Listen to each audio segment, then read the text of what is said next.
Okay, welcome back, or welcome to Ted and Yogi's Pac-12 adventure, along with Michael Molinari, our producer. Again, our producer Hayden. We're fired up to have the entire team back together. Of course, everything today presented by our friends at BetRiver Sportsbook. And guys, we always start with pleasantries, but today we're just getting right to it. Hard-hitting news. It just came across the Twitter feed.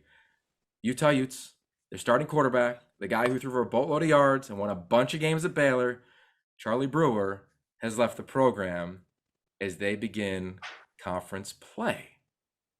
Ted, the floor is yours. Your thoughts?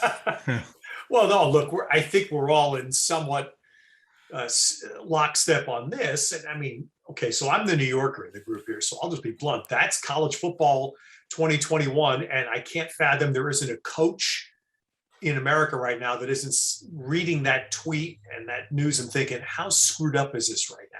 And I am not knocking player freedom. I'm not knocking player mobility. That's not my point here. It's just that if it becomes this, what's the word? This scattered. I don't know Charlie Brewer, so I have no idea. I don't think any of us understands really why this would happen, but this is not productive to selling college football as a product. Fans need to know not just their school, but who's playing for their school, at least for a year.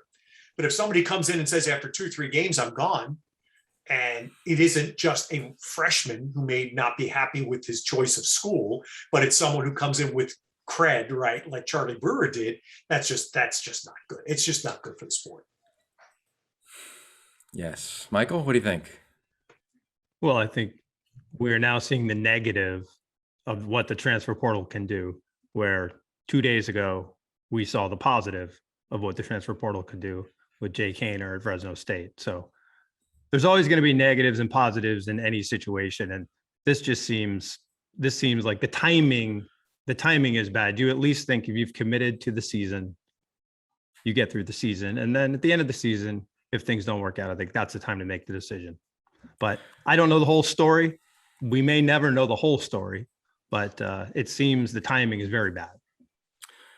Yeah, I think there's a couple things to this that are really interesting to me. I went back and watched Utah's games this morning, and nobody played great at quarterback for Utah. Nobody played at the level you're like, that's the starter. Charlie Brewer did that in the spring. He did that in their opener.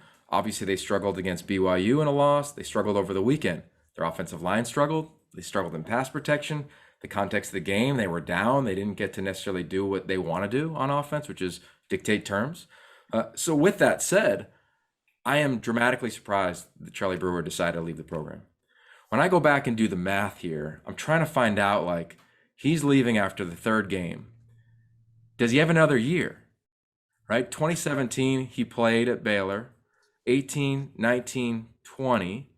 He got the bonus year, which is this year. So by my math, I could be wrong here because it's breaking news. He's not even on Utah's website anymore. So I'm going off of Wikipedia. I don't know if he has another year of eligibility, Ted. And we know how this, but my point is, like, we know how this season goes. And I always wish, and I'm sure they tried this at Utah, but like, take a breath when life goes hard. Like, you have older kids, both of you, right? I try to teach our oldest all the time, breathe. Like, when he gets wound up, he's 6. And I know as a quarterback, these guys, there's so much attention, so many expectations.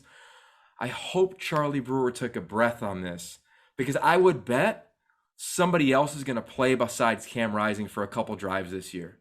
The way that I saw Cam Rising play when he entered the game, it wasn't like it was Alex Smith out there, right? So to me, leaving that quickly, this is a guy who didn't take an NIL deal until he was named a starter because he didn't want to do it, because that was the character of who he is. So everything about Charlie Brewer to me was like team first, the perfect guy to lead this program.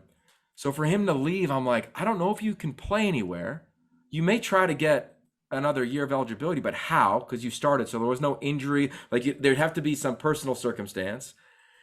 And I personally, I hate it. I hate it because it seems like when it got hard, he was like, I'm out.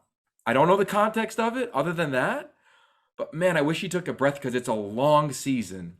And this guy Muddy got another chance to go play. And I can't wait to hear what Kyle Whittingham has to say about it. I want to jump on the kid, but I hate this part of the game immediately when it happens. We saw it with Jay Kaner at UW, not named the starter. He was out a day later.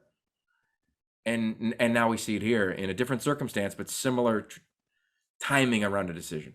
So I'm going to quote the greatest movie of the last 25 years, The Big Lebowski. And at one point, John Goodman looks up at another bowler in a league match and he goes, "Smokey, this isn't Nam. This is bowling. There are rules." Well, right now I feel like college football's back in Nam. There are no rules. Luke Beckett just got reinstated at Cal, right? This is his 7th year.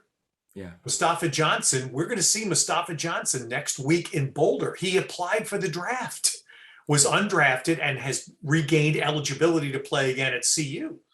And I have no idea how these things are happening, but all I can take away is there are no rules. So as applies to Charlie Brewer, he could play for 6 schools by the time this is all done.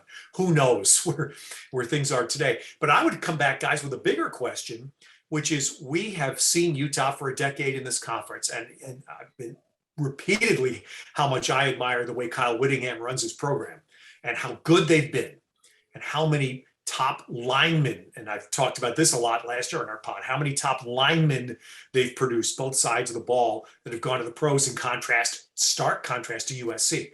But what's up with quarterback?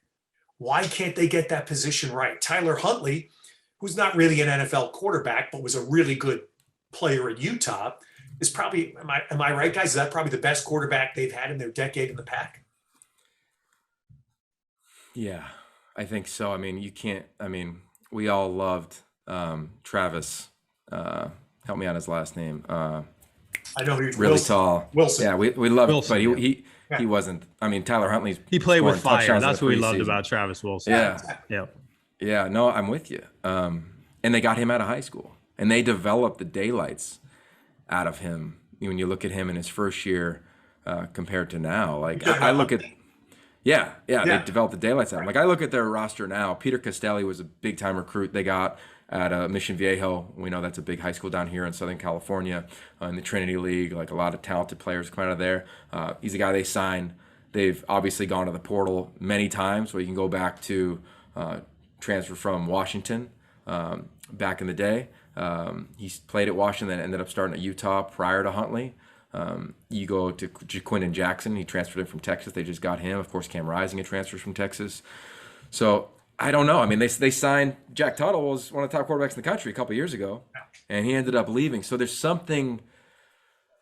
You're right, Ted. I mean, that you got to call it like you see it. They've struggled consistently recruiting and then developing and maintaining that quarterback. And man, in this league, it's too hard. You got to score 30 plus points a game if you want to win the league.